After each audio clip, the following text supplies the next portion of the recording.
Welcome to Behind the DM Screen. This is the weekly podcast where we talk about the tips, tricks, and pitfalls of being a dungeon master in D&D. We are the WorldSmith team. My name is Ian. I am the head of creative content. I'm Matt. I'm the CEO. I'm Cameron. I run our socials. I'm Logan. I'm a developer here. We have a special episode today. We're not doing user questions. We're not talking about kind of the normal topics we normally talk about. We have decided to rank the D&D skills, all 18 of the D&D skills, from best to worst. Each of us has done this separately with no definition of what we mean by ranking them by best to worst, but we have done it. And we're just going to start at the top, having to defend our choices. I'm so passionate about this. Yeah, Cameron's. I'm ready to fight, dude. I'm Yeah. ready to fight for my stance with each of these. And I know I'm gonna have to fight Cameron on this. So we are only allowing 3 skills into each tier slot, which means there can only be 3 S tiers and 3 F tiers, right? So fight for what you believe in. I think Matt gave us a little juicy tidbit by saying, I'm going to make everyone angry with my first 3. So I think let's start with Matt's tier skills. What did you rank as your top 3 best skills in D&D 5th edition? Number 1 on the list, unashamed stealth. That is my number 1 favorite. Easy. Nothing. Yeah. All right, cool. Just I thought maybe you guys would be mad as a rogue that lover. One is what comes after S, A? I don't know. Yeah. I chose A for stealth. Yeah. I think stealth is high. All right. You tell me why you put it up so high. All right, so I mostly just did this based on what I use the most in my games, because I actually think some of these could be interesting, but I don't use them, and I think like there's some flaws within them as well, but like that's pretty much how I rank things. Like, what do I use the most? What to me is the most important? So I did stealth, investigation, and perception as my top 3. Oh god, hard to disagree on perception. Yeah. But no, I will say I like stealth at the top because part of my rubric for it was when a player asks to do something, how quickly do I know what they should be rolling? And I think stealth is very high on that. Like very, very, very. There are very few times when I'm like, ooh, I don't know, which should you be rolling, stealth or this? Sure. Like stealth is just straightforward. It's like if you're trying to sneak somewhere, which D&D players do a lot. I have a minor complaint with stealth, is why I didn't get into S tier for me, which is that as soon as it gets high enough, then it just becomes a non-factor. That's a good point. I placed it in A tier as well. I feel like it can kind of make the game a little unfun sometimes, where if you just like pass a stealth check as the dungeon master, you're put into this position where you either reward the player by basically making them indestructible for a period of time, or you have to find a way to like slightly screw them over, and then they're like, bro, I rolled a 32 on my stealth, like I shouldn't be seen. And it's like, well, something has to happen here. I think that's less to do with stealth and more to do with expertise and reliable talent. Sure. I think That's true. Stealth is totally fine. Stealth and rogues just go hand in hand. Like, no one else is proficient with stealth. Here's my issue with that, actually, because I really like stealth still, because my party so rarely likes to separate from each other. Like, typically, even when I play with like people who've played a lot, like people very rarely like just send one guy and just watch that dude for a minute, you know? So I find that even if somebody has busted stealth, right? Maybe they're like going ahead and killing somebody really quick, but at some point the paladin or cleric's coming behind them and just like tripping and falling in their heavy plate armor and like totally screwing it up for everybody. It raises stealth in my book that there are common items that people can have that consistently give them disadvantage. I think that just out the gate makes the skill more interesting, because it just means that there's some people who, even if they have a good dexterity modifier, are going to be bad at stealthing, and I don't think there's actually enough of that in the game. So can I convince you guys, instead of putting stealth at A tier or S tier, we put stealth at A tier and sleight of hand at S tier? Really? That is a crazy opinion. Hear me out. S tier, okay? I believe sleight of hand is just like stealth, except the outcome is more concrete. Okay, so as the dungeon master, you know how to pilot a sleight of hand check. I love sleight of hand because you can use it for so many ways, and as the dungeon master, you know exactly what it does every single time, and it's effective at what it does. I hard disagree with that. Hard disagree. It's a B tier for me. Yeah. What are you using stealth for? Just getting around? Yeah, but that's the most concrete thing possible. Splitting People the party, don't see you. Splitting the party. So, like, what if you were making bread? Okay. In D&D? Yeah. What would you roll? Probably a survival check. Survival? Okay. Yeah. But what we're using It's your okay. hands. Well, no, sleight of hand, pickpocketing, right? Lock picking. If you're trying, pickpocketing, lock picketing. If you're trying to disarm something. Okay. Disarm someone? What is that? Disarm something. Oh, disarm. Oh, like a something. bomb like or her something. bomb, Yeah. correct. Cool. I mean, you could use it for. I feel like you could use it for a lot of things. I like if you're trying to do something sneaky during like a card game, like when sleight of hand is being used. I know Ian, you struggle with sleight of hand. I just disagree that I just don't think I think there's a couple reasons I don't like it. I think it's a bad name for the skill. Okay. Because all the things you just described are not sleight of hand. Well, I think we just if the you take- one thing I if think you take of, the literal yeah. meaning of sleight of hand, it's like I have a quarter in one hand and then I go like this and it makes it look like the quarter disappears. Yeah. Okay. That is I'm the thinking actual literal cheating. definition of Yeah, sleight of cheating hand, in card right? games. And so you That's just what I described think a lot of. of things that are not sleight of hand. So when I'm playing, here's the thing: when I'm playing with a new D&D player, and they say I'm trying to do this thing, and they look at their sheet, they're not gonna know what to roll. I just have That for me makes it. I have automatically issues. I will kicks it way always down the list. I will always like sleight of hand more than stealth because I have so many players who will always just at the very start of like any encounter will say, I want to stealth, I want to stealth, I want to stealth. And they abuse it. They abuse it so much and it makes me not like the skill as much because it feels like it's almost lost its impact or it has too much power if you allow it to be overused.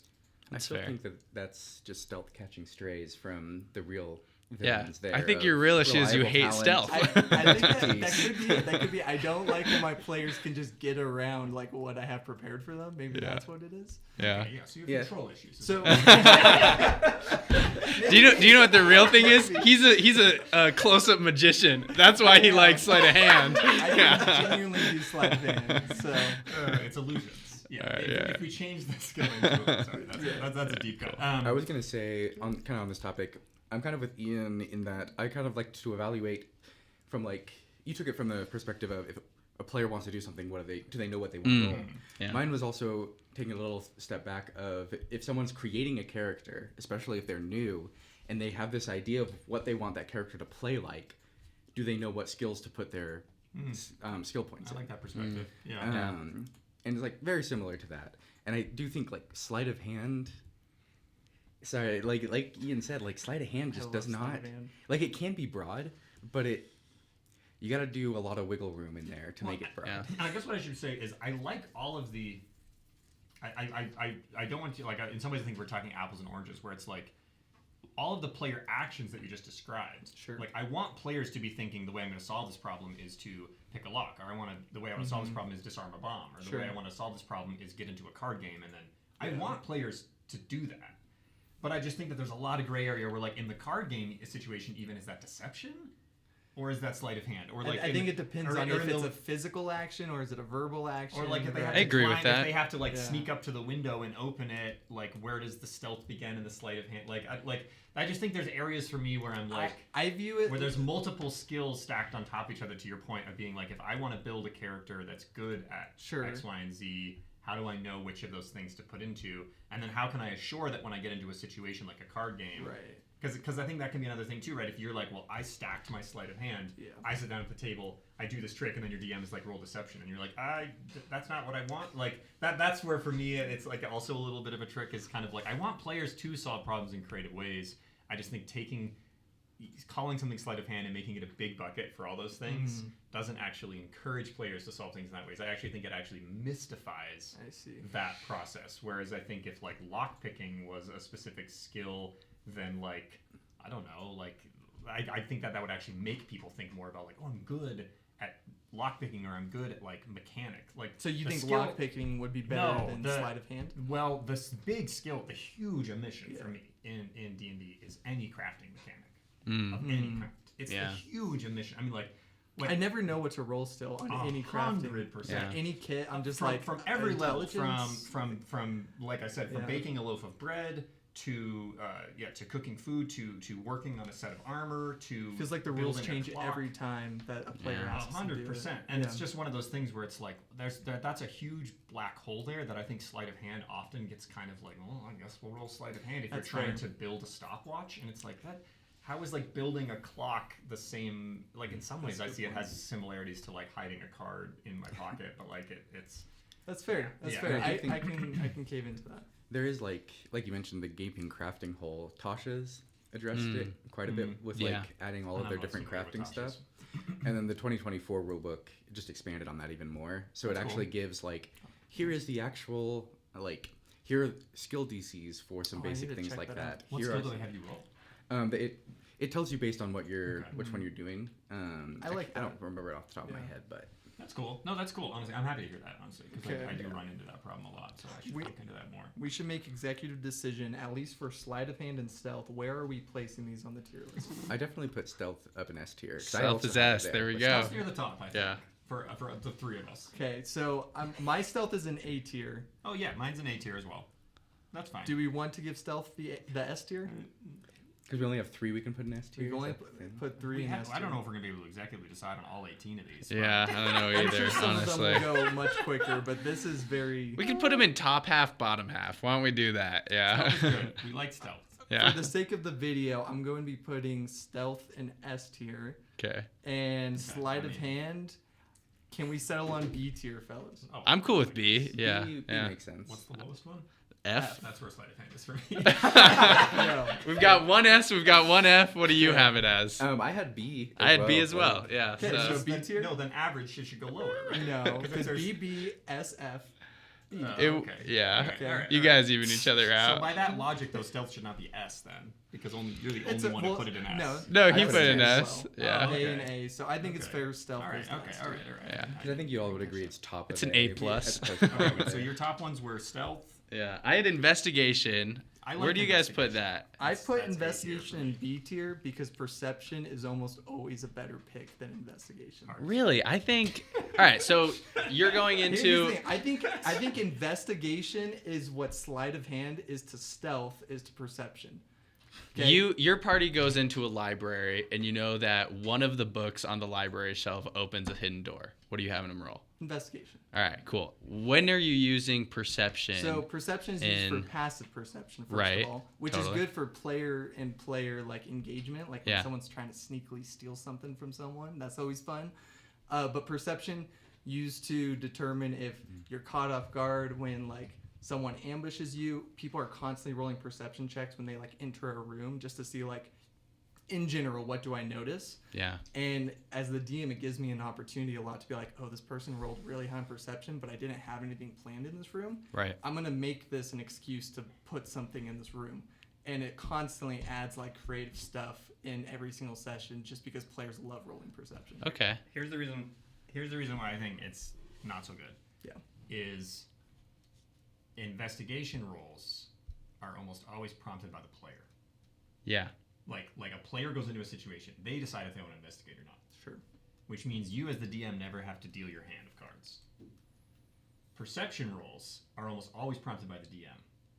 What do which you see? I think that there's a slight flaw in that because it means that if they roll a bad perception roll, you have the extremely awkward moment at the table where you say, well, I guess you just see a room with a table in it. They know they rolled bad. And so now they know they've missed something, Okay. and that's rough. I'm going to push back a little bit on this because one of the best feelings is when the party like enters a super sketchy canyon, right? Mm. And the DM asks, can I have everyone roll for perception? And no one gets above a 15. Mm. DM says, you don't see anything. Suddenly the table's like, okay, you know? Yeah. Like it's Makes you a little it's an nervous, interesting yeah. dramatic moment. And I think that But- feels way more. But what are they doing interesting right than after that? investigation. At- They like that- continue. What are they doing No, right no, after then, that? Suddenly they're all like, okay, you go first, and we do, Yeah. I'm gonna prep So, my magic so spell. we and don't I- like and it they do because all it's this kind of inorganic metagaming. Right, like, exactly, Yeah. exactly. It They do all this turns into inorganic stuff. metagaming. I would see. much rather have the DM just accurately describe a location Yeah. Yeah. and then let the players use their own logic Okay. and decision making to decide if they should be Okay. worried. You're or not. convincing me. I You're agree for convincing me. passive perception, all that stuff, but my issue comes in the same thing. Like, people don't need, like, special Sure. perception glasses to see what's in front of them typically. Yes, there's some things that are like, okay, that's going to be a little bit hidden, but most of the time, people are just going to see pretty much everything. Okay. I still don't think investigation belongs in S tier. I think we could put investigation in A tier and maybe perception in B tier. Okay. How are we feeling about this? So investigation's B for me, Investigation's B for me as well. and perception is C. I have investigation at C, but that's a little bit of a personal thing because You don't like how much it's rolled or something? I think traps are fairly poorly done. Like That's fair. the idea that in a dungeon I have to always say, can I look for traps? Oh, there's a door, can I look for traps? Oh, there's a wall, can I look for traps? Oh, there's tiles on the floor, can I look for traps? Yeah. Yeah. And it's like, oh my goodness. It's a so lot. repetitive and it gets into that same thing of, oh, I rolled low. I guess there's no traps. Haha, fun. Yeah. Right. I think there should be stronger in general. There should be stronger rules in D&D about not being able to repeat skill checks. Yes. I agree. Like I, think I that's- only let my party do like one with maybe the help action. which I think is a That's lot of like people make that rule kind of at the table, but I think often it seems vague for players. It's just kind of like, well, I rolled low. Can I do it again? And it's a little bit like, no. Yeah. Why not? I have all day. Yeah. I typically do it where I try again. Like my players know that they can do it again, but the DC increases by 5 each time, Oh shoot. Oh, that's Yeah. cool. unless there's like a shorter long rest in between. Sure. That's nice. Yeah. I try to punish them if they roll again. Like I'll make a chance that like their lock picking set breaks or something or yeah. So do we like investigation more than perception? Did more people That's rank what it it's- I higher? like it more than perception for sure. I put perception Yeah. in S tier, but you guys have talked me out of it. I put both of them in S tier. Okay, So, so I'm thinking what? Investigation A tier, perception B tier. I would go one rank lower than that, but that's just So investigation B tier, perception C tier. That's what Yeah, I would that's do. fine. I don't I'm like okay with perception. that as Sounds well. better to me. Okay, nice. Okay, what was your That's your top third- 3, right? yeah, those are my Oh, top that was 3. it. What were your top? Or yeah. Okay, here we go. My number 1 skill, athletics. I like that one. I put I put honestly, it A. I yeah. put it A as I well. Yeah. think it's so straightforward. It's in the Yeah. Somebody's just like, I want to climb a wall, I want to jump over a thing, I want to run really fast, I want to swim. I'm just like, amazing, roll athletics. And what I also like about it is it's a nice, something that bumps skills low for me is an inability of knowing what to do with the gray area. Yeah.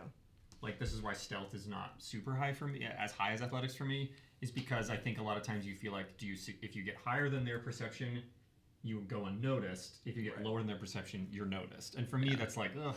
And what I like about athletics is like, if somebody rolls a 25 on athletics, like with stealth, somebody rolls like a 32 on stealth, kind of to your point. I'm like, well, you don't turn invisible. Like Right. you're not using magic.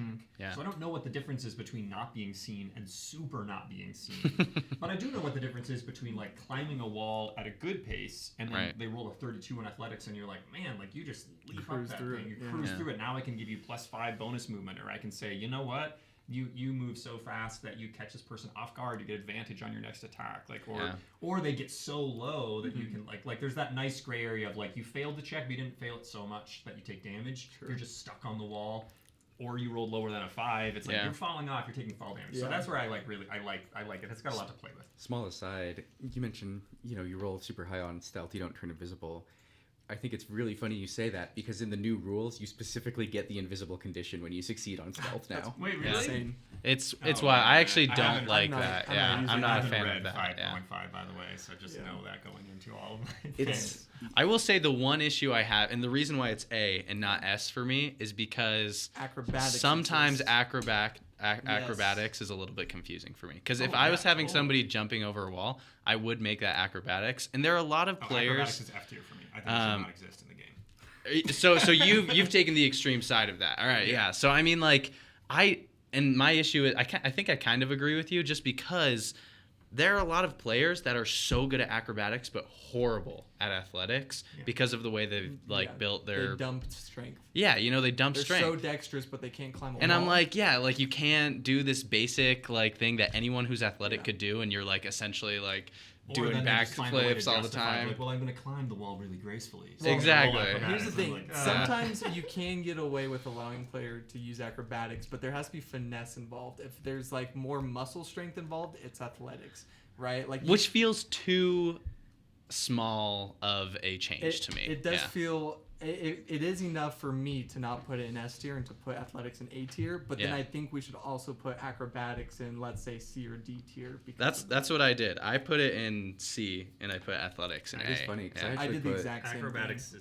is an F. I put acrobatics and athletics in the same one Which because is- to me it's You- the you same consider thing. Just them one's the for same. strength, one's for dex. Like Hmm. That's actually a good way of think looking at it, yeah. acrobatics more as track and field, Yeah. along with gymnastics. Whereas athletics is like football, weightlifting, wrestling. Right. Yeah, I might just change the name to just like speed. Or Sport. something like that. I don't know, because which brings up a whole other thing, which is that D&D doesn't do chase sequences. Like, there's no way to actually change how fast you're moving, other than just your base speed and how many actions you spend on Or it. just like be a rogue or monk. Yeah, exactly. So that's just like, I wish there was a skill that I could also like I wish instead of acrobatics it was something like, I think track and field is a nice way to think about it, of just like how like quickly can this person navigate a situation versus like, can this person just like have the raw strength to like, you know, leap up a thing or pull a heavy object up a cliff or something. I don't know. So do we like athletics A tier and acrobatics C tier? I'm fine with that. I'm cool with that. Yeah, Okay. that'll work.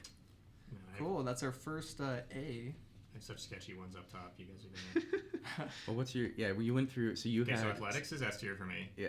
Deception is my other S tier one. I'm cool with that. I like that decision too. Yeah. I put See, that- deception in C tier Really? because I feel like persuasion is just like slightly. Oh, better. I did the opposite, dude. I put Well, I the put reason I like it is it's persuasion so in B clear. tier. Again, it's just clear. If you Yeah. say a lie, if you say something that is not true, you have to roll deception. You know That's- what I put higher than deception is insight. I actually love insight. Oh my God. And let me tell you why. I love insight because it gives me as the DM an opportunity to say, like, you notice just the smallest bead of sweat on their face. It doesn't give away any information, but allows the player to piece something together that could be right or wrong. Yeah. And I feel like it's a very fun mind game you can play with someone. Maybe it's just How a do hot you day. roll insight? So if, let's say, they meet a noble who gives Yeah. them a quest, right? They roll. They're So you're suspicious. saying I don't oh, ask them to okay, roll an insight. okay. They say, well, generally they're like, how am I feeling? Like, what's the vibe off this guy? And I say, Yeah. roll an insight. And they roll an insight, and I say something along the lines of like, he seems to be talking pretty hastily, which makes sense for the setting. But oddly enough, you notice a bit of mud just like on the hem of his pants, right? Which is strange for a noble. Yeah. And so suddenly they're like trying to piece this mystery together. And you could argue, I guess, that would be investigation, but I would say anything regarding a person would be more insight. Yeah. So I think insight just opens up the door for a lot of really fun role play opportunities. Yeah. I think you're doing insight the right way for sure. I like Yeah. that approach, but I think it like it's again like it's a similar problem to perception with me, which is like when a player asks to roll insight, and They then immediately get a lot of information just from the dice roll Yeah. than from the DM. They get almost more information sometimes from the die than from the DM. Well, I or never. if they fail to roll, like it puts the game in this weird spot where you're kind of like, you don't notice anything suspicious, and now all of a sudden they're suspicious, Now but they it might. feel suspicious. Well, you don't but it say might- suspicious. As the DM, don't give them any concrete But they information. will be if they roll low, no matter what. Here's the thing. If they roll low, you just say like something very vague regarding like what you've already told them.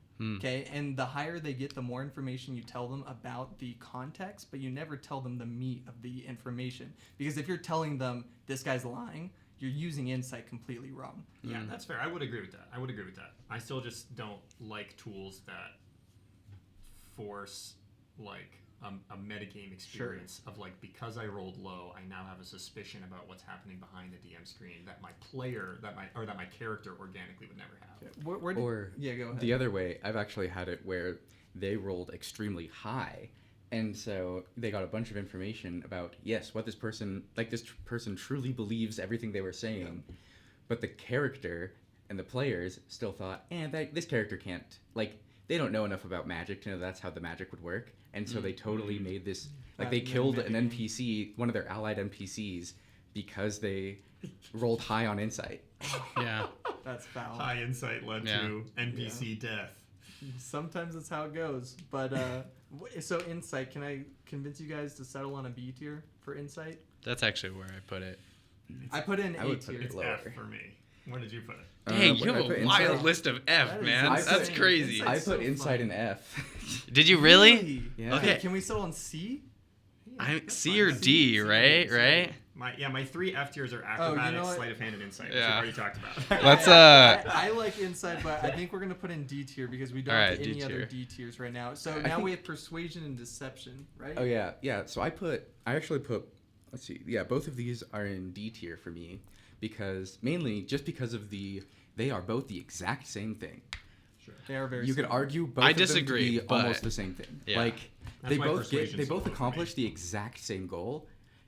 The only difference is, will the DM rule? Is it one or the other? Yeah, I think persuasion is more used for like bartering in general, or like hoping that someone will come with them on a quest, right? Like trying to get something to gain, while deception's more like I'm trying to avoid a really bad consequence of my actions. But both of those goals are accomplished by either. Like, avoid the bad consequences. Oh, I'm going to persuade them, hey, actually, what we did isn't so bad because of this, this, and this. Or you and lie then to them. bartering, you could deceive them. Hey, actually, this is way valuable. This is an extremely Sure. valuable stick I'm selling you. You should give me your magic wand for it. I agree with that, Yeah. but that's a key difference in how people role play. Sure. Like there's clerics, paladins, all these different people can persuade. Like they can like that's more performance, but like they can persuade people in a really good, effective way. But deception is like a very I'm lying to you. I do think there is a fun thing that happens where a player who has a very high deception skill then will just end up lying more, which is kind of cute. Yeah. I kind of like that. It is kind of fun. I just think they both do the same thing. Sure. Why is Yeah. it two stats? That's fair. That's the main thing for me. Why are the two skills? I think it's either like, either needs to be 2 skills or it needs to be like 4, where like charm, negotiation, and deception are all slightly different or something. So that you're Yeah. like, oh well, I'm bartering, so I'm negotiating. I'm trying to like cozy up to this person, so I'm charming, or I'm like flat out lying to this person, so I'm deceiving them. Like the other part of it Yeah. too is like they're both extremely powerful. Yeah, they are. It's like, oh, I want free stuff. Cool. I have a bard who has expertise in this and never rolls lower than like a 20 on their on their persuasion and deception rolls. Like I do really hate that. And they even have some new rules in, you know, probably my least favorite mechanic that they introduced into D&D was like if you roll lower than a 10, it just counts as a 10. I don't know if Oh, you've yeah, seen those it. ones. Some- Yeah. some- Yeah, I yeah. just think it's the worst thing because it's just Yeah. like if you then have a plus 12 to persuasion, it's just like bare minimum you're always rolling 22 for persuasion. And it's just Yeah. like this just isn't. What does this even mean now? Yeah. That just means you No can walk into role-playing, any yeah. establishment and just convince anyone to do anything. Like what? I just don't. I And there's understand also- why there's they not a were trying to do counter it, skill. but Like at least with stealth, you compare their stealth to this person's perception. What do you compare their persuasion to? There's technically not- it's insight, but like then it's still like it's persuasion, not deception. right. So it's this weird thing of like, so how do you know like there's not I think for me a good measure of how stubborn an NPC is. Sure. So that when someone goes and uses persuasion on them, you can't be like, well, this guy's super stubborn, and so therefore you're not going to like. That's a you really can good kinda point, Make that up yeah. in your own head, You but just there's set your not own really DC. a mechanic. You Yeah. set your own DC for it. So But I setting, love but that. setting a DC above 20 just always feels kind of sketch for me because I'm just Yeah. like you're cheating the player. yeah. But and- if then they're I'm- always rolling above a 20, you know. no, you totally, gotta- totally. But it's just again, yeah, I don't know. But the Not thing my is, favorite. though, when you know, like this is where it comes in with, because that's what reliable talent does. It's Yeah. anything below a 10 becomes a 10. Yeah. Like, that's where the metagame comes of, do I want the player, like, how hard should it be? Well, realistically, if it's difficult, it's going to be a 15 or 20. But for this party, they regularly get that all the time because Yeah. of reliable talent or whatever else, or expertise just has such a high, like, plus to their bonus that it's like, yeah, those actually are easy for them. Like, is Yeah. that a reflection of they're that strong in the world now, and I should adjust the world to that, or is that a reflection of I still need to make the game difficult because Sure. otherwise they're gonna walk, like you said, they're gonna walk around being like gods among men by just taking talking. advantage of it. Totally. So it is sounding like deception might be better than persuasion. I was gonna say, I think like, so. I think this is still so important of a skill that it has to be towards the top. Like, one of these has to be towards the top, and deception is my favorite because it's the most inclined straightforward. to put deception in A tier and persuasion possibly in D tier. I'm cool with that. Persuasion is in D tier for me. I like that. Okay, let's do it. Okay, and then my last one in A tier is actually history. Wow. Crazy. All right. You want to know about that one? I have history in S tier. So Ooh, fun. I like history a lot, and this might Wait, just did be you the say you way- have history in S tier? oh yeah, I've got Yeah. that in D tier. Yeah, thanks, dude. History's in S tier for me. I imagine it's. I Do you love- guys just run every campaign in the middle of ruins like, or something? Like, more what? than- No, I just think it's a great I don't know. I'd love you go for it. You tell me your justification for it. Part of it, I love lore dumping, and Yeah. history is the lore dump skill. Yeah. Cool. That's the yeah. first thing. The second thing is I also use it all the time. Players don't keep the best notes. And I love players are cycling through. They've recircled through an argument for the last 5 minutes. Hey, how about somebody rolls me a history check to see if your player. Let's see what your characters remember.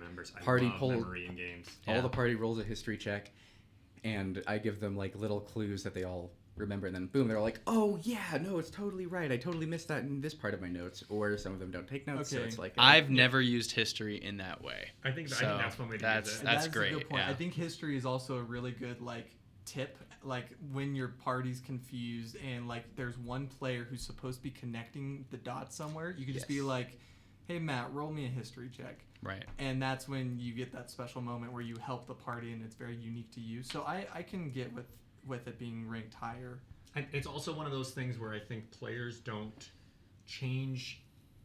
For me, it's the perfect combination of there's a really big spectrum that you can reward on, right? So it's like I can give a whole spectrum of zero information up to lots of information, and players don't change the way they play. Like if you roll a 5 on history, you organically are just like, yeah, my guy doesn't know anything about that, and then you just move on. Like it's not like when you roll a 5 in an insight or investigation or perception where you're like, oh, I think I missed something, and I now I'm worried, and now I really want to find out that thing that I missed. Yeah. Like when they roll a 5 in history, they're just like, that makes total sense that my person knows nothing about that. But then they roll like a 15, you get to tell them 1 or 2 things. They roll like a 25, you get to like really fill them in on like all of the stuff about this. Yeah. And so I just think it's a nice way to like fill in this nice organic thing of like, oh, your person maybe has traveled here before, or like, oh, your person has actually heard all these stories about this place, whereas another player who might be very like, I just love that it never disrupts like rather than disrupting the flow of the game and being like, now I'm thinking about the dice, I actually find it makes you think about the character more, because you roll history and then you look at the result, and instead of you being angry at the result, you say this result accurately depicts a new trait about my character that I never knew before. Randomly, my character knows all about the history of dragons, and that becomes exciting because you're like, that's interesting. Now that I do something, or your character's like, yeah, no, they've never met an elf before, and now like it's telling you more about the world rather than pulling you out of the world and having you think about the dice. You know what? You guys are convincing me. I do think that stuff that provides information does allow higher opportunity for role play, because then you can allow that player to like expound on it. Plus, it's the funniest thing when like the barbarian rolls a nat 20 on the most obscure history check, randomly knows, and it's all of a sudden it's like, oh yeah, for some reason this guy who like straight up can't read knows everything about this. And then it's just interesting because you're like, there's a reason for that, and like that's cool. It doesn't feel like that moment of like, wow, this makes no sense why that happened. It more is just like, cool, like we learned something. I think I love everything you guys are saying, and I definitely think I'd raise it above D. My only pushback is I don't think, and this might be a problem with how I'm DMing, but a lot of my players don't roll history. Fair. It's often just the wizard or like someone else with, and I'm like, okay, that's fine, but... And I don't like it when like everybody at my table rolls for the same thing a lot of the time. So it's like somebody asked to roll for something once, and I'm like, okay, like you don't remember anything, or every time it's them. So I do still feel like it's not being used enough, but I haven't used it as like the memory thing. Right. So I think that could change that. I think once you as a dungeon master start using it as a tool in your pocket, less so than something your players can abuse. Yeah. That's the thing, they're never abusing history. No one's ever spamming the history check. Right. Then I think you haven't played with my heart. But I think that it being able to use it to your advantage to give your players something useful more so than just like a useful tactical position, I think that is very cool. And you've convinced me. I think it is S tier worthy. So really, we're throwing it up to S. I'm willing to put it S tier. We have 2 open slots. I'd be fine with an A because you put it all the way down to D. That would fill up our A. We'd have athletics, deception, and history. I want to convince you guys on the 3rd S tier if we could put history in S tier. What are you going to pitch me on? Oh, I also have something. This is something that all the Pathfinders are going to be yelling at us about. Yeah. For our beef with insight and investigation. How Pathfinder does it is a private roll by the DM using the player's stats. I actually have homebrewed that a lot because I've played Pathfinder, and I love it. I like that rule. Yeah, and especially with insight. Before we forget, I did want to introduce that into the discussion of it does help a lot. Yeah, you can make any of these skills viable and fun if you just like figure out how to use it. So keep that in mind with all of these rankings. Yeah. That being said, this could be a natural time to maybe stop this podcast. Do we want to make this into a 2-parter? Yeah, and maybe do a follow-up on this? Should we? we could tease a little bit. We could pause. Decide if we do history Let's at pause. S tier, and you tell us what you want to convince it, and we actually discuss it next That'll week. be our cliffhanger. Okay. Tell us what you want to be the last. What Okay. could it be? Animal handling. Boo! Animal handling. Behind this. Okay. We are going to take a break or stop until next time. We're about to find out. So, Cool. Take care. And we are back. And we are back with animal handling specifically in the S tier. Is that right, fellas? S tier? We liking it? No. Okay. When I first started playing in D&D, my first favorite memory was feeding some starving wolves who then helped us fight the rest of this combat. Instead of fighting these wolves, we had them as allies. Now, every single campaign, without fail, someone wants a pet. And this pet ends up becoming a cherished, like, character, or I should say, like, a companion for the whole party. And everyone loves it. And there's not a single skill that can achieve this other than, I guess, like, persuading a goblin to, like, stick around with you. But there's something about beasts specifically that's just so different. And I feel like it's the closest you can get to casting a spell using a skill, but there's just so much more RP element to it. What about familiars and stuff, man? Okay, Yeah, okay, it's like the same thing. When was the last time you made friends with a wild Familiars are forced to be with you, okay? They are your slave pets, okay? But when you make an animal handling on, let's say, like a monkey in a jungle, you as the DM get to describe this random wildlife animal just like approaching you cautiously, and slowly this bond forms over a series of multiple animal handling checks. And it's as if you're getting to develop your own character through a skill. And I think there's something so cool about that. I do agree that, like, you know, there's a lot of cool stuff to happen with interacting with wildlife. The problem is that it all kind of, like, what does animal handling do that animal friendship and or speak with animals doesn't do way better? Remember that part where you said there's no spell for this? No, there is a spell for this. And I'll also say this. The fact that you are describing a use case for animal handling that I have never heard anyone else describe as a use case for animal handling. You don't use animal handling for proves that? to me that this is not an S tier skill. You've never used animal handling to, like, befriend an animal? No, because you can't befriend wild animals. When was the last time you tried You it? feed it. I'm feeding crows in real life, trying to befriend them. I'm rolling animal handling. I'm failing every time, but I'm still because they're doing wild it. animals. So animal handling is for riding horses.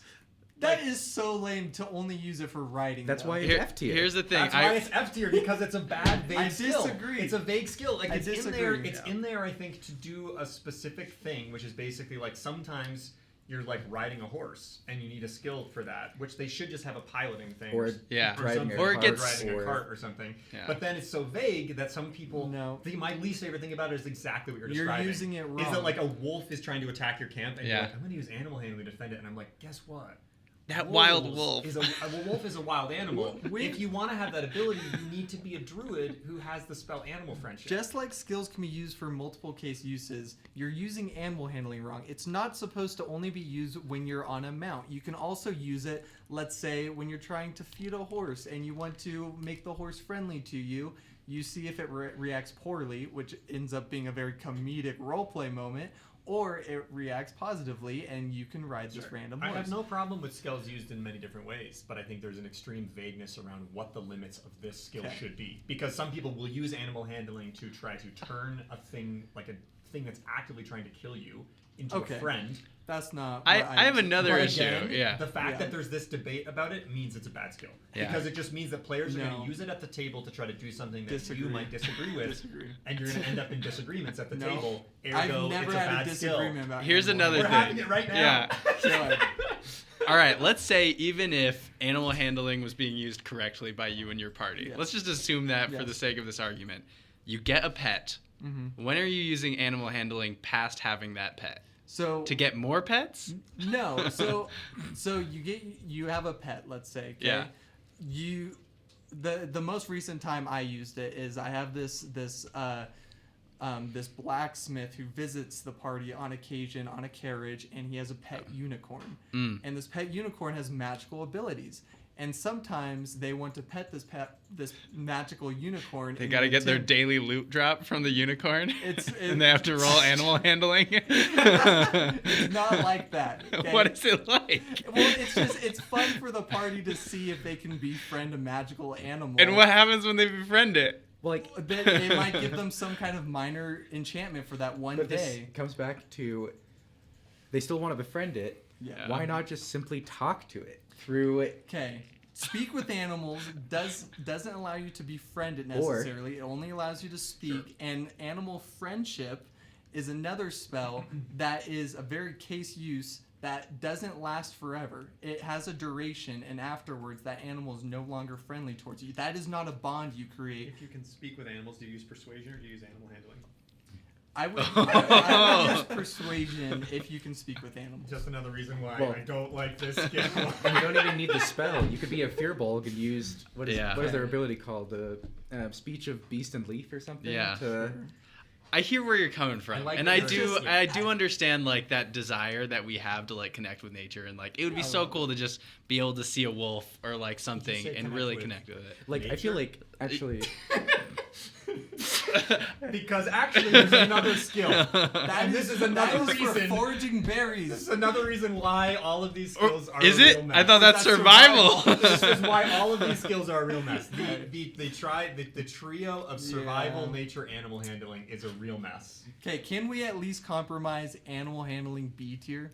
Dude, I'm going F still. What? I'm still F tier. convinced. No. Let Yeah. me see where I put it. What I are you? will It refuse. is Okay. It's because like we said, there's so I many put it things that D. do it. Like all of these roleplay moments are not contingent upon specifically animal handling. I would Like be he was willing just to saying, compromise and go to D. Like, That's that is genuinely, crazy. that's where I would Survival do it. in nature actually would probably be would be better. C. C, the C tier? It's better. I think it's better. You put it as the same as acrobatics and Yes. perception? Oh, it's way worse. No, than those I don't. skills. I don't like. That's what I'm acrobatics saying. or We have right perception. here in C, perception, Oh, I do like acrobatics. perception. I like sleight of hand, animal handling, and perception. You're telling me you really like animal handling more than acrobatics? or Yes. perception? That's wild. You can't put them on the same level. I rank them how I want to rank them. Okay, so you have. We'll find the average. So you put it as S. S. You put it as F. I put it as What F. did you put it as, Luke? Oh, F tier. F tier. And I put it as C. So we can compromise at C. No, it's gotta Yeah, be that's at good. D. It's I gotta think be. there's two F's in there and a C. I think if we were to run the averages on that, it'd be D. Fine.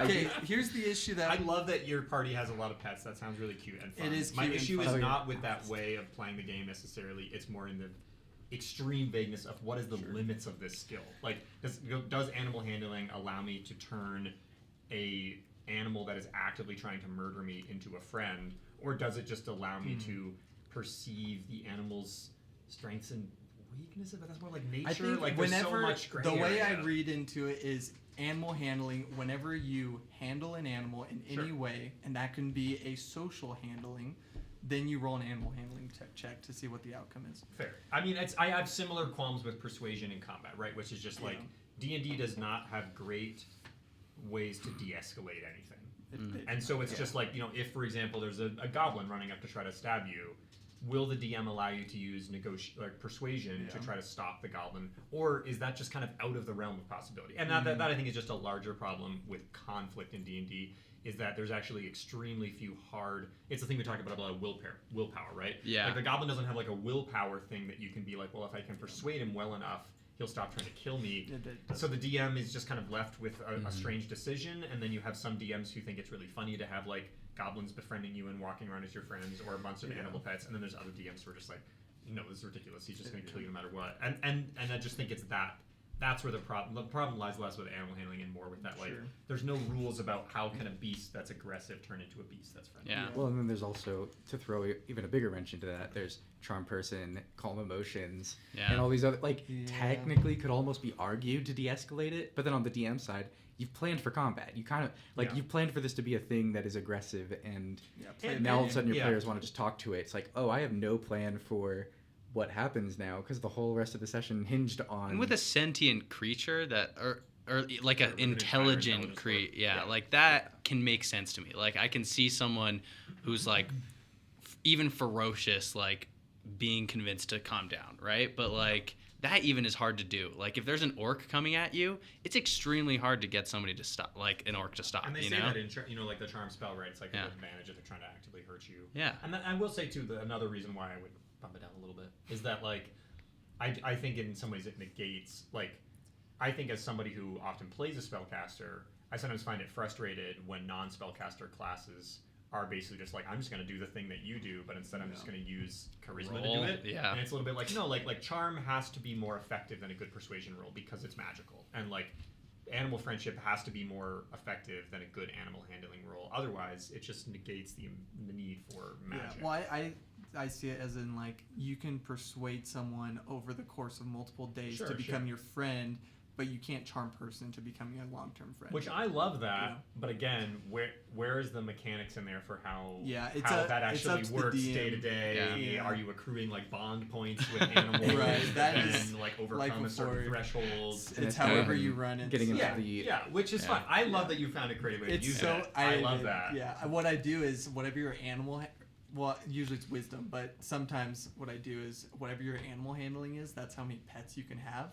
And so sometimes people just have a massive animal handling and have a bunch of pets on like their. So you've made your own little mechanics here. That's cool. What are the logistics of this? Like, what happens when they go to town? Are they followed by a pack of wolves?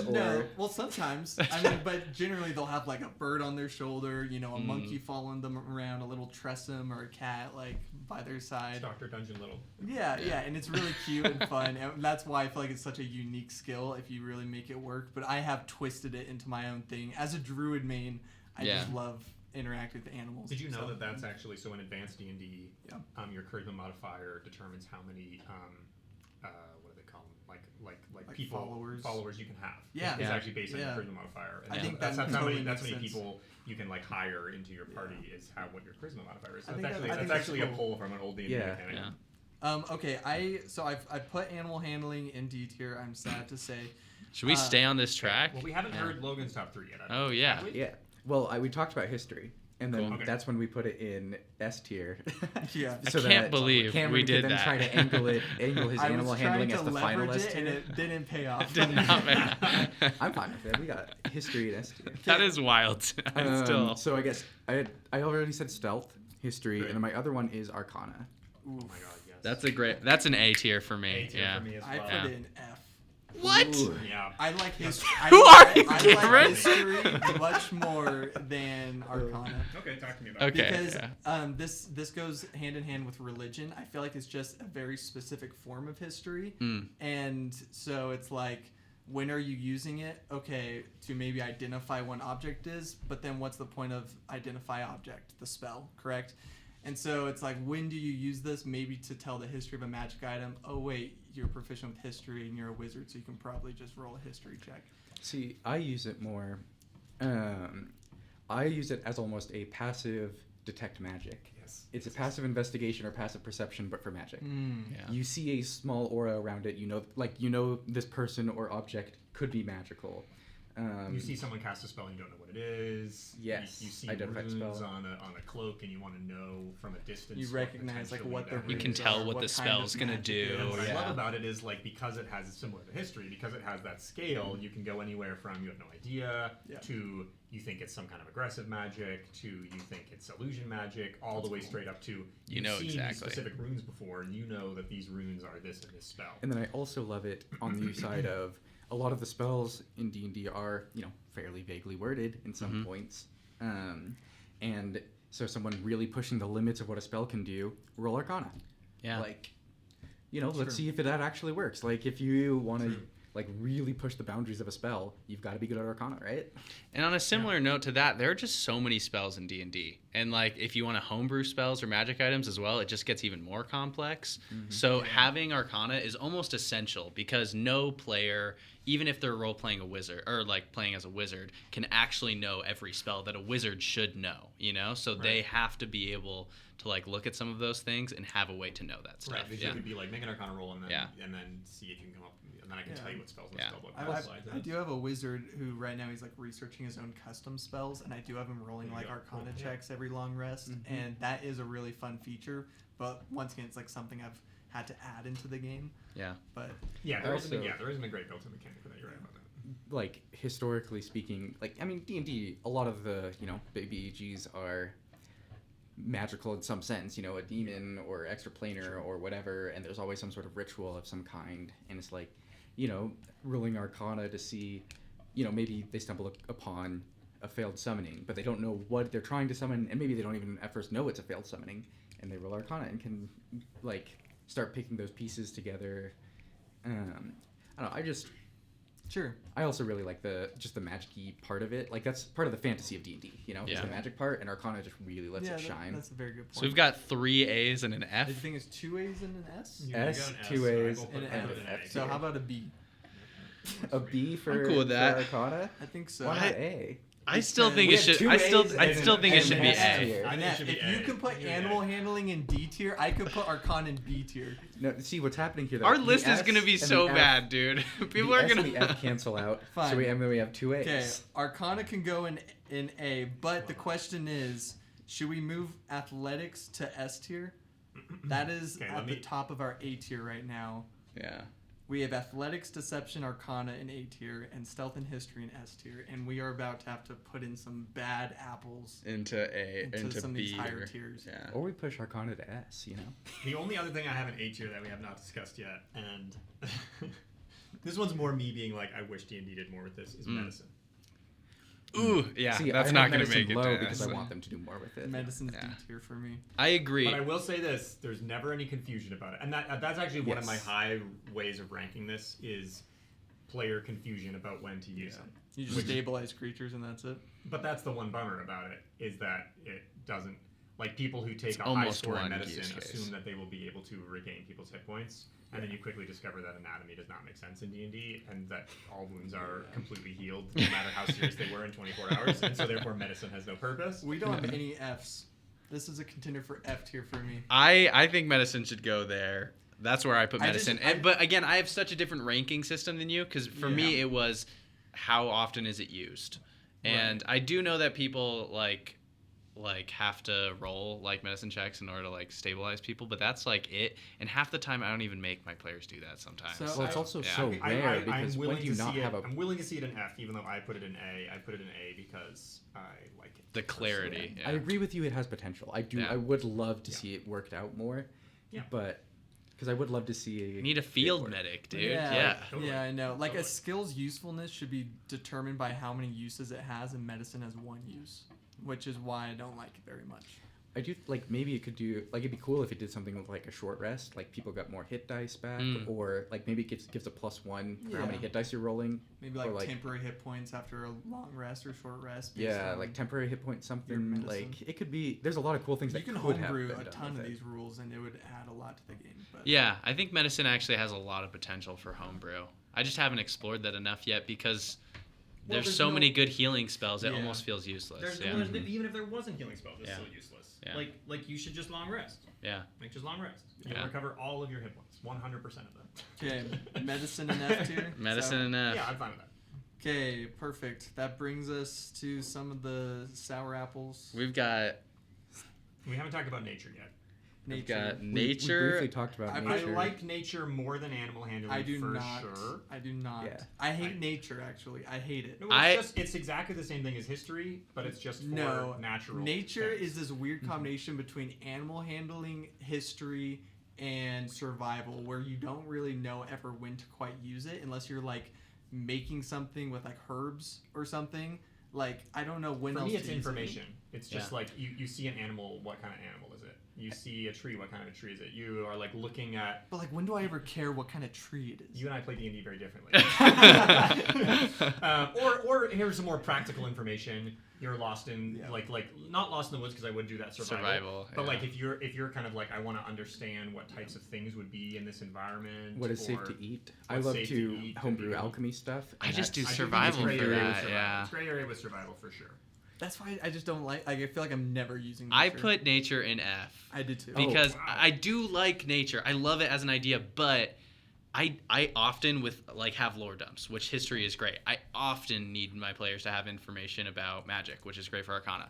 But I view nature as the same thing, but so rarely do I need them to have like a key pieces of really? information The other about point- nature. I where kind of love that. nature comes up with me is monster information. Yeah.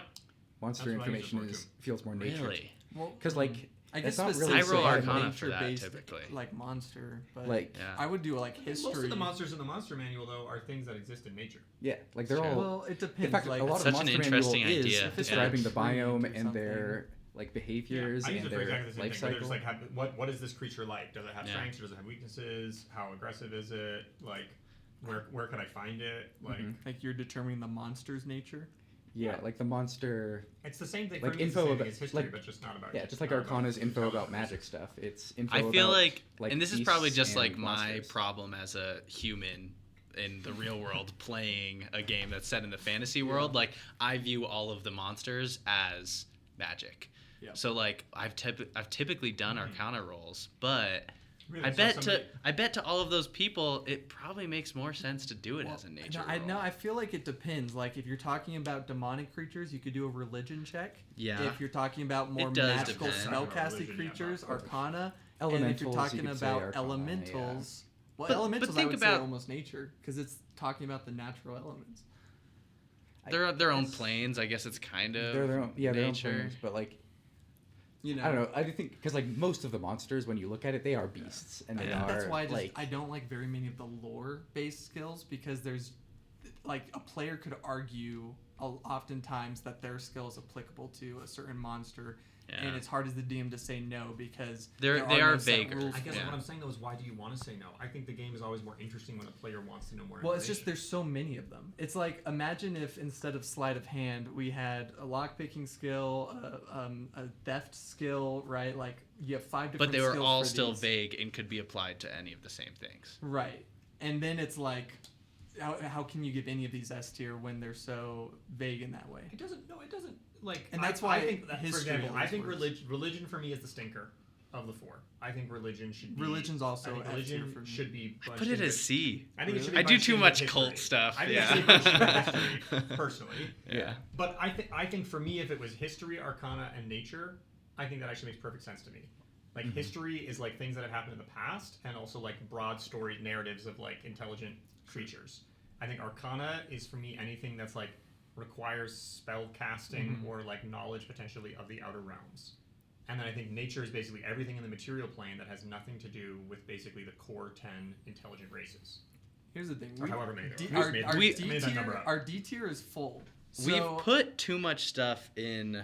I do like, think yeah. F tier. This is my vote that I'm pitching you guys. I think religion and arcana go straight into F tier. Or No, not, not sorry, Arcana. not Okay. arcana. Nature. No, religion. just and religion. nature. Just we can religion. throw religion in there. Because None we of haven't us even care. talked about intimidation. Except for yet. Matt. Didn't we put medicine in F tier already too? Yeah. Yes. So So at least I'm okay at to least put religion. I understand that. Yeah. Okay, because one of the biggest I'll put letdowns for religion, yeah. religion for me was when I tried to like pray to my god for help, and then my DM was just like, "This is my first time ever playing as a cleric," and he's just like, "No, there's an ability for that." And I was like, "So what's religion good for?" And he's like, "Just like praying, I don't know." No, I was it's like, like, "What?" it's like it's knowledge. Yeah, it's of knowledge. religion, That is what it but- is, and it was just very disappointing. What I that actually think the limitations failure on it. of religion is that it's an intelligence skill. If it was a wisdom skill, it would make sense to That's a me fair because point. then the clerics would be good at it, Right.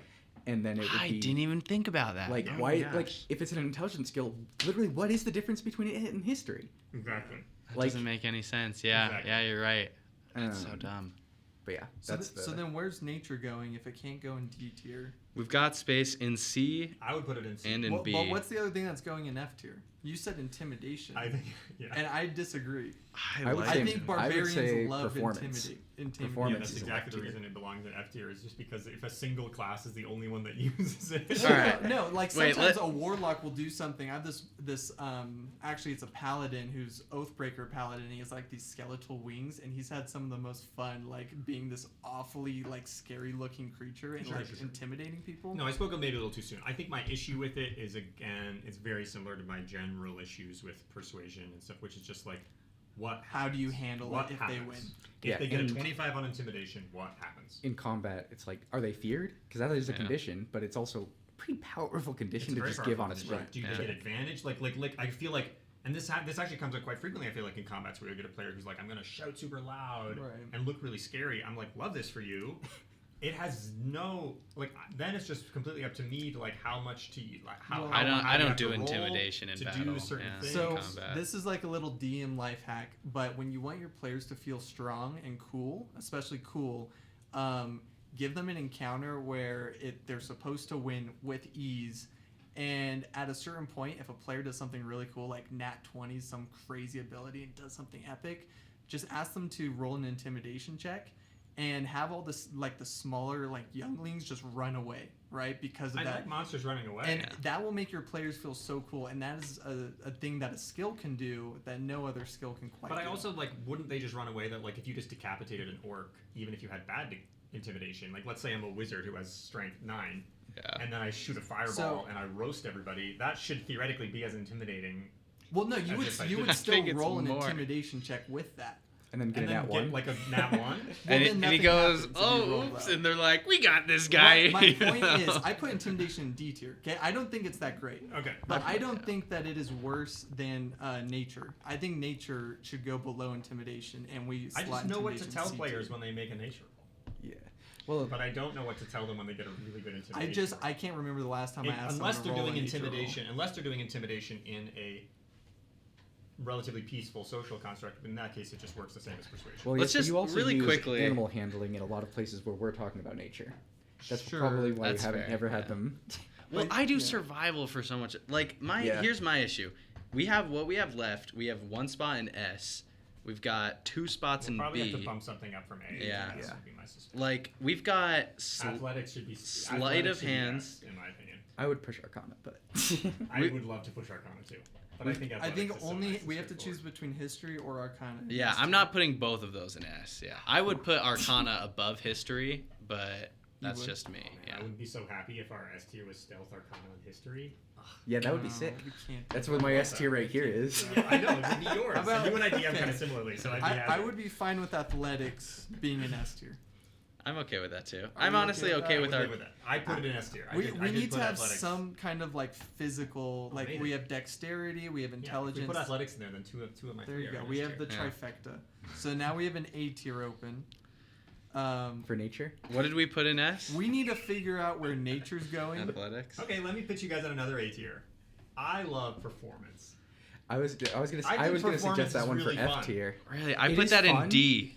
But I there's love so it. many like it's the same issue of there's so many other ways to do performance. Sure. It's like we talked about Persuasion, tricking, intimidation, like this, yeah. sleight of hand covers a Deception. lot of like magician type performance things. Totally. Persuasion covers a lot of that I stuff. understand why it's there. It's very there, It's specifically there for someone Instrument saying, and dancing. well, I actually think. think the reason it's there is because there are players who say, I want to create a distraction. Mm. I think that's primarily the reason it's there. Is Yeah. basically like, can you draw attention to yourself? Also, Which I kind of like. I do agree that makes it kind of a narrow thing, but I like that there's kind of a strategic way you can use it, Yeah. and like I'm gonna draw people's attention. I'm gonna like make a big deal, but then there is also just kind of like a cute like.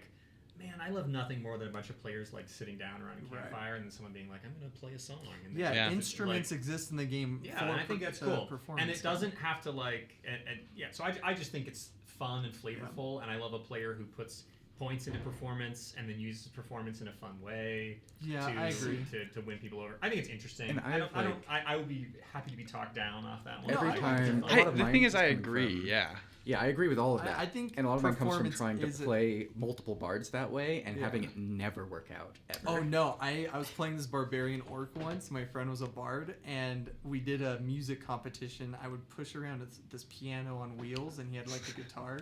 And I like got 3 nat 20s on my performance checks and was just like grinding on this piano. Yeah. I had like a 1 to my performance. Yeah. And like I beat him in this music. You beat a bard. That's yeah, so funny. And from then on, I loved performance, which is why I think A tier makes sense for performance. That's my here's my issue. Again, I did mine based off how much it's used. Yeah. Bard is my second favorite class, and I love doing everything that you talked about. Like I love performing in taverns, I love like performing around a campfire, I love creating distractions. Those are like my favorite things to do when role playing. Yeah. But I find that pretty much it's only the bards that do that stuff. And Fair, yes, fair. there is like the creative distraction where like a barbarian will go, but that's like the only other time I'm rolling. Okay, so maybe Performance. like B then for performance. What's going in A then? I don't know. Well, we could We could bump what up slots do we have open? investigation. We've got- I would be fine with investigation in A. I like an investigation. Okay, we're putting investigation in A tier, and we're putting performance in B all the tier. intelligence scores are S and A. We're just very intelligent people. So that leaves us with one B slot, one C slot, and one F slot. So we haven't talked really. Intimidation, and nature, survival. and survival. I think survival is a clear candidate for B tier. It's gotta be B. It's gotta it be has B. to be. No, but it's so vague. No, It's- it is not. It is You're vague, tying but a rope. It's anything that you would learn in Sleight Boy of hand Scouts. if you were tying a rope. No, it's different. Survival. Boy Scouts. Boy Scouts. That's survival. Yes, anything you Anything get a you did merit in the badge Boy for, Scouts, I yeah. know a lot of things in the Boy Scouts. I feel like that just adds to the should not argument be that it's so survival. vague. It's starting a Financial fire. literacy merit badge. Survival.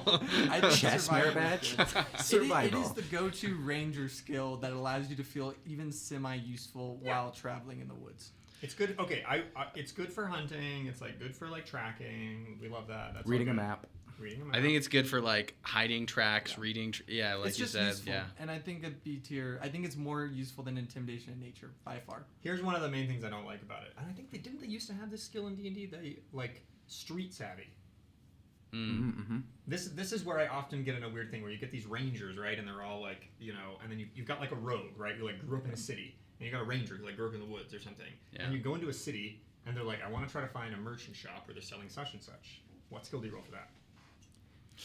Investigation, typically. Investigation, but it feels wrong, right? I It feels typically wrong. have people like, if you're a rogue, reach out to connections and like try and find Yeah, someone who knows maybe thieves' ask can't or someone something. and roll Yeah. a Sure, but like, is persuasion there a way to quantify? Well, that's I don't know Or if you're there in a bar. is, yeah. You're in a bar and you're trying to like get information, like you need to talk somebody out of it, but just like float the room. Like I just need to like Gather rumors. gather rumors. So you're using survival for this? I don't know. That's exactly what I'm saying. This is a D&D flaw, not a skill flaw. I think. Wait, what? Like this is a flaw in D&D that they I don't. think I do yeah, deception. but it's a skill yeah. that's tied into. But it's a flaw that's tied into the skills because I think you need to have a skill to roll for that. But is it flawed for survival? Like, I do don't you know. think survival's used for that? I think survival's strictly like surviving based. That's how I use Surviving it. in Yeah. the city. No. I do in nature. I So you think almost it's exclusively in specifically- nature. Like Nature. No. But nature's all about information. Survival Yeah, that's what you're is saying. Application of that information. Exactly. Okay, but I Yeah. still just think that it has a. If you it are has a weakness in setting that up a it's only trap being for a used rabbit, in that nature. is survival. I do right? think that's a weakness, and it is underutilized in D&D because of that weakness. Yeah. And I think part of that weakness is the weakness of the game in terms of travel. Like a lot, you talked about rangers feeling cool with survival. Half the time they don't even need to roll it because ranger just says, "By the way, you win. You're a ranger."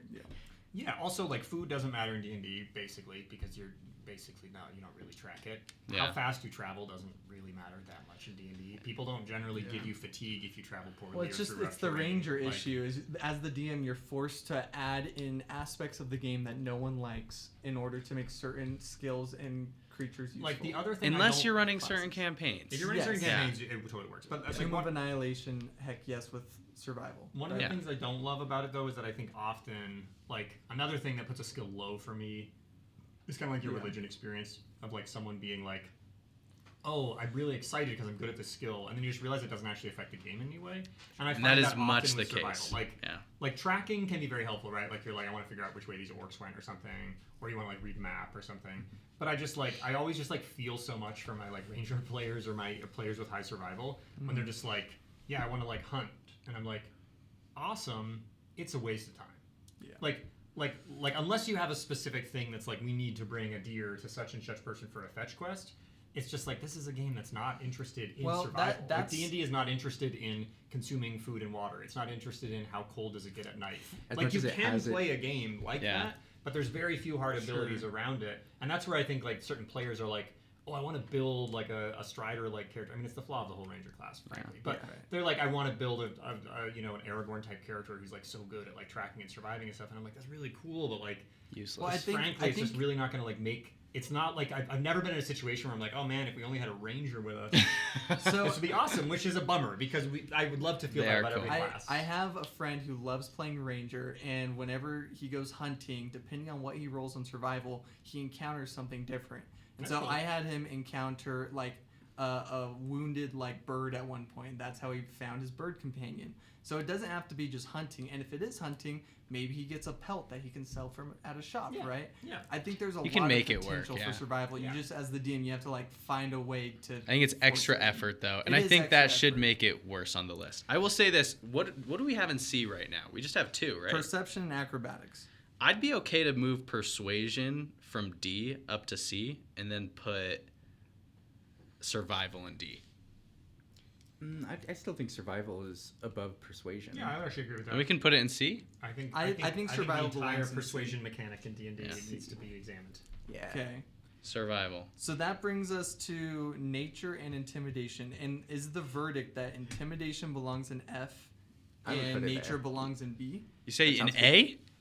No. Oh. For intimidation, F nature tier. in B, and then I thought you intimidation. said intimidation in A, and No, I was no. like, "Are you?" No, I put thought you it in F hated tier. it. I was on that side of the All right, cool. argument. I'm okay with that. Intimidation in F. Okay, so that brings nature to our B. Do we like perception, acrobatics more than nature, or are we good with where that's at? Just Nature. read through that. Now read us through the whole.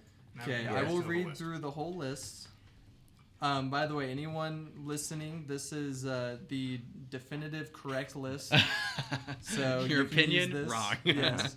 S tier: stealth, history, athletics. Ugh, music to my ears. A I tier: like it. Yeah, deception, arcana, investigation. Lovely. I like B that. tier: sleight of hand, performance, nature. C tier: perception, acrobatics, survival.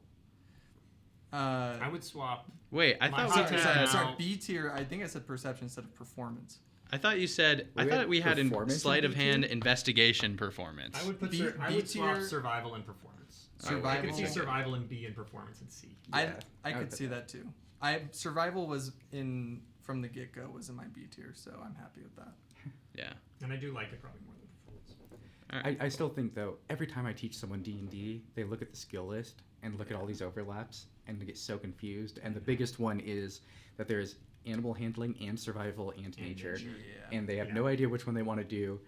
And then it really doesn't help that Right. Yeah. like you can almost like survival can almost be the it's wisdom based, so rangers and druids should just take that and count that as nature the whole time. all of them but, feel like it's so important too. Right. Like as somebody who's just starting D&D for the first time, you look at those 3 and you're like, those are all really important. Yeah. Definitely, I know, right? Totally. Yeah, because you kind of imagine yourself like traveling through all these like woods and Yeah. swamps and stuff. Well, and like you said, and- a lot of people like they think Lord of the Rings when they think D&D. Totally. They And think what high is fantasy. Yeah. The entirety of the first movie, Right. almost like Right. it's still an amazing It's a hike. movie. It's a But the long worst part of hike. it is that it is Yeah. all camping and travel. No, that's the best part of it. Yeah. But It- Well, yeah.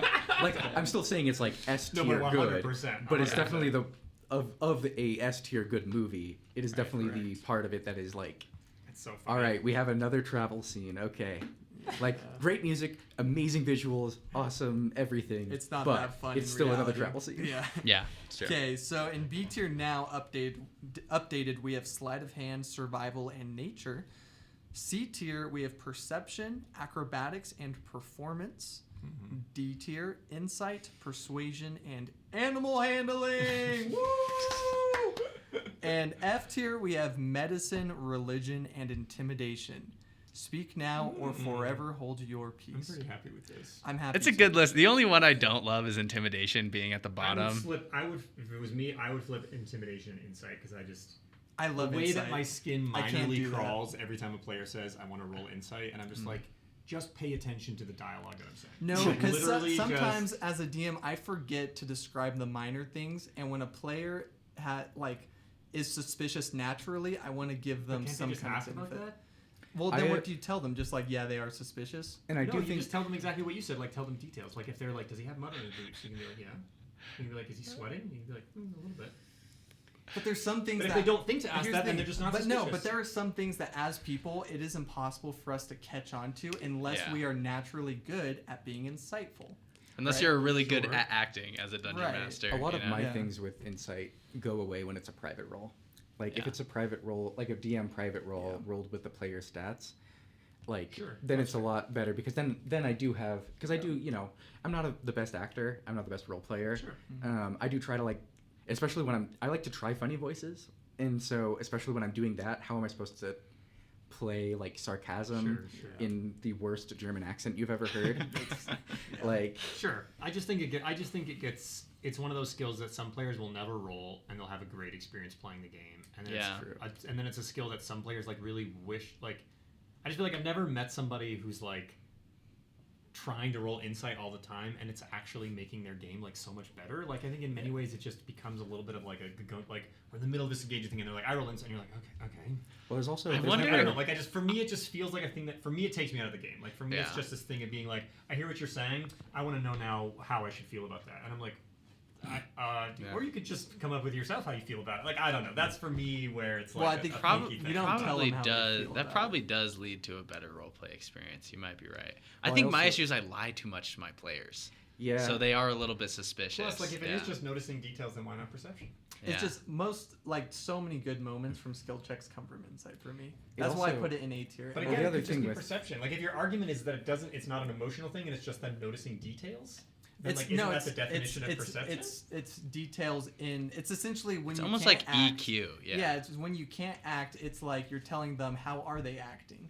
Yeah. Right? Because otherwise, are you just supposed to like say, this is what he says, but he says it in a way where his voice is kind of quivering, and then everyone's all of a sudden like, why is his voice quivering? You notice him like wipe his hand. It's like even like picking up on a tell in poker. The other like, thing Like, with totally, insight, but though, for me, it's just like It's not it's F just tier. It's not F broadcasting. tier. Like, it's basically you just saying you had a conversation with this person, you rolled a dice, and now you know they're lying. And I'm like, man, that interaction's way less interesting to me than you had a conversation with this person, and now the players will debate about whether they're lying or not. That's the other more thing with interesting. insight is I agree. there's no downside ever to rolling it. It's not a perceivable thing on Totally, the that's a NPC great side. point. Yeah. So like, why isn't it that literally like the optimal thing The to best way to do do it is to roll literally insight every sentence you hear. party, every character they meet after every sentence rolls insight. Okay, but you just Right. don't let your party do. That's just bad Yeah. etiquette Yeah. at that point. But why? But there's no reason to not do it. Like that's something that there's no mechanical reason to not do it. It's still a D tier. Like we're not arguing Yeah, about we're not whether it should be arguing it's good. great, but- I still think it's better than intimidation. I agree. Really? Yeah, I I, agree. do. I think yeah. intimidation is still a little bit better because it's well, like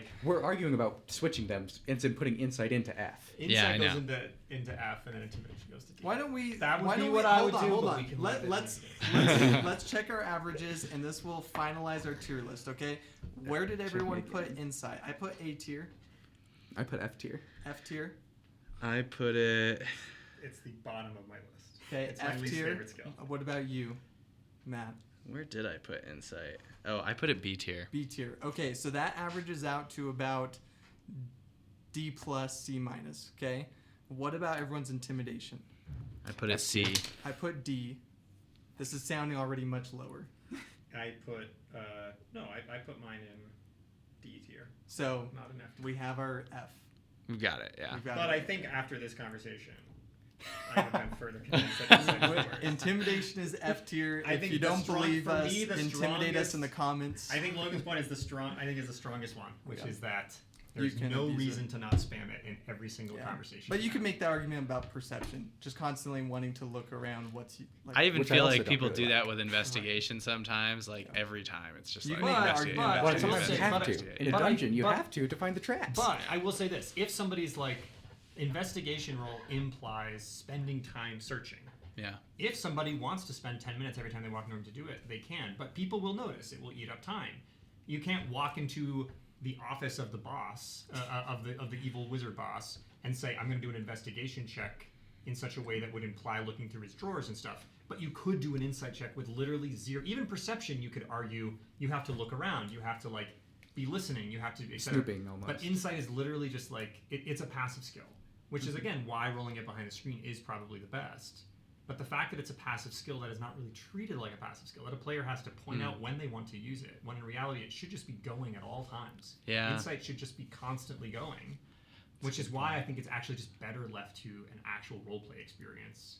If you can't have a way to automatically roll it every single time you say a line of dialogue behind the screen, I think it's just best left in the hands of the actual I'll players. never forget my Tabaxi, what was it? Tabaxi detective, right? Yeah. Who's constantly like rolling in insight and investigation checks, and that's just what they're super proficient in, right? Rogue, Totally. right? Yeah, that's a great. And Just give them Yeah. have it be perception checks though, right? right. And just have them pick up details because it's also wisdom based. Yeah. So I mean, for those playing as detective, inquisitive rogues, right? I feel like Sure. insight is important. Otherwise, they're just spamming investigation. Well, don't they also have like an actual like combat mechanic in Insight? Doesn't Investigator or Inquisitor? I'm pretty sure they have Do they a get to thing where use they insight like in as a combat or bonus something? action can That's right. roll an insight check and the creature does a saving throw or something, or it has to be I To, can't remember like, exactly. determine Yet. their armor, But or they something. like get an advantage on the attack, like instead of sneaking. I like that. Yeah. Like it's actually a neat Insightful thing. fighting. As a bonus action, you make an insight check against a creature, and you can see that it isn't incapacitated, contested by by the target's charisma deception Wait, check. that it isn't incapacitated? What? This is rogue inquisitive, right? That's What what do I was. mean by Inquisitive isn't rogue? incapacitated? Why would it have to not You be make a incapacitated? wisdom check against a creature. Oh, You can I see. see. I see. A creature you can You see can that see isn't that isn't incapacitated. That's all incapacitated. one Okay. sentence. If you succeed, you can use your sneak attack against that Oh, that's target, even if you don't have advantage on the attack roll. Oh, that's I very think good. that's But cool. not if you have Well, I mean, it's a disadvantage. cool special ability, but like For insight, but It also doesn't need to be insight. It could just And be that is why we're it settling doesn't on bump insight insight at up from D. an S from an F to a D. like it could say. Well, insight is the D. because I'm So- sure that there's a cool version of this for Intimidate too. I'm sure there I'm sure- is. I'm yeah, sure barbarians have a certain. cool ability Yeah, where they get to roll Intimidation and get advantage on and they something. Yeah. I'm pretty become sure there's one with the frightened fear, or something like, an actual like fear that. Yeah. mechanic Yeah. in one of the Yeah. subclasses. It's fine. Anyways. The world will know my feelings about insight. And animal And you know handling. what? You won't have to make an insight roll to know that. Okay. Thank you for Wait, how do you feel? watching. Can I tell? Yeah. I can't tell. I can. I'm right in the middle. Anyways, make sure to like and comment and subscribe if you want to see more of this content. Yeah, leave your list, please. Tell us. Yeah. where Please, we- let we Tell us us got where we it went wrong. wrong. Yeah. Okay, we'll react to it in the next podcast. And why is history number one? Precisely. All right, thanks for watching, you guys. Thank you.